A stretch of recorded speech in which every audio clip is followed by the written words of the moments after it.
So coming at you with the last of this week's homework problems, folks, we do have problem number 12, the total amount spent in the United States for wireless communication services like cell phones.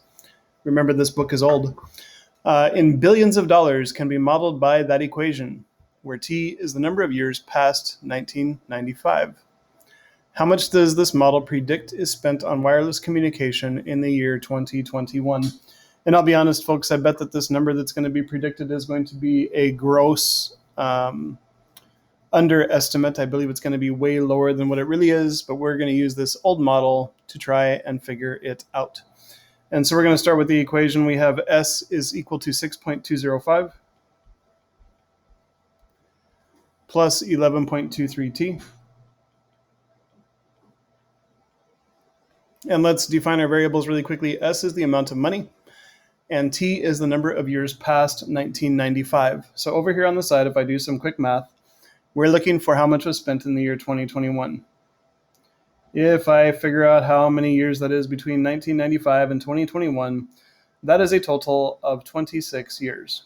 So 26 is going to be what we put in for t to figure out what this model estimates would be spent on wireless communications in the year 2021. So again, t is going to be replaced with 26. All right, so we have S is equal to 6.205 plus 11.23 times 26. Let's bring Wolfram onto the scene to do this for us.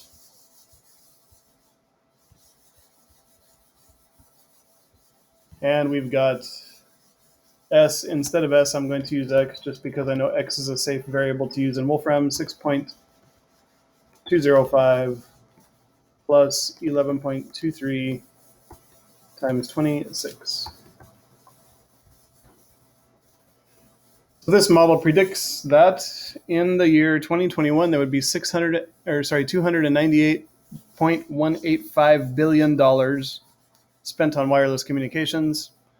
I still sort of believe that that's probably a little bit of an underestimate. It would be an interesting thing to Google, though. So S is equal to 298.185. So this model predicts that in 2021,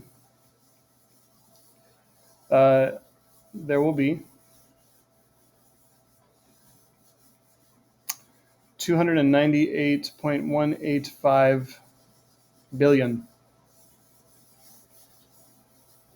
spent on wireless communication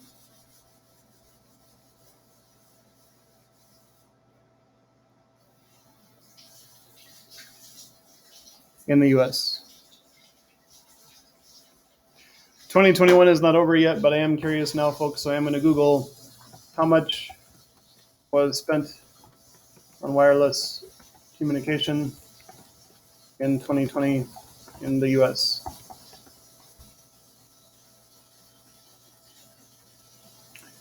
Communications reached a massive 118 billion in 2020. So this number is actually a little bit high, probably a little bit more than double. So they're being optimistic when they wrote that equation in terms of how much was going to be spent on wireless communication in the US as time went on. Again, these models that we'll be using in this class, folks, do not tell the future. They are just a predictor for usually the short period ahead of when the model was created. With that, folks, that's it for this week's homework.